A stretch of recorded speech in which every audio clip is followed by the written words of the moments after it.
কিছু করতেছি, সেটা হচ্ছে তাদের জন্য আমাদের একটা নতুন করে শিক্ষায় দ্বিতীয় জিনিসটা আনন্দ পায় আমাদের মাঝে।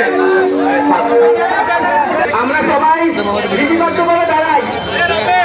ভাই আমরা ভিতরে যান কেন?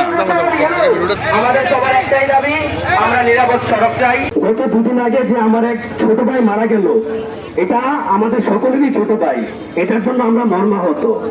আমরা চাই না আমাদের আর কোনো ছোট ভাই এভাবে রাস্তায় গাড়ি চাপা পড়ে মারা যায়।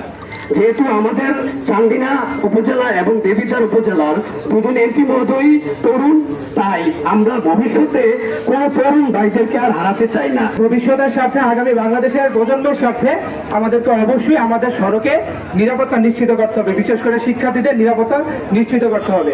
সেজন্য আমি চান্দিনা এবং আমাদের যে পাশের যে থানা আছে দেবিদ্বার, এই দুই থানার যে প্রশাসন আছে তাদের কাছে আমরা করজোড়ে মিনতি জানাই, তারা যেন এই বিষয়টাকে সুদৃষ্টিতে দেখে। 72 ঘন্টা ময়েশ্চার লক সমৃদ্ধ লিলি বডি ওয়াশ, শিয়া বাটারের গুডনেস স্কিন রিপেয়ার করে রাখে সফট ও গ্লোয়িং। জাফরগঞ্জের রোডটা এটা খুব ব্যস্ততা রোড, এখান থেকে হাজার হাজার লোক যাতায়াত করে।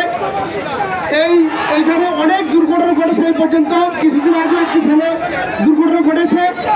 যদি এখানে একটা মোটামুটি ব্রিজ দেওয়া হয় তাহলে আমার বিশ্বাস ইনশাল্লাহ অনেকটাই আমাদের এই দুর্ঘটনা থেকে বেঁচে যাবে। তিনোটা দরকার হলে বন্ধ করে একটা ইউলুপ করে দিন, একটা ইউলুপ করে দিলে তো আমার মনে হয় না, এটা আমার একটা অভিমত, কিন্তু জায়গার বিষয় আছে, যাচাই বাছাই আছে, সব কিছু নিয়ে একটা ডিসিশনে যেতে হবে, এক কথায় হয়ে যাবে না, একটু সময় দিতে হবে। সবার শান্তির লক্ষ্যে প্রত্যেকের অবস্থান থেকে কাজ করতেছে।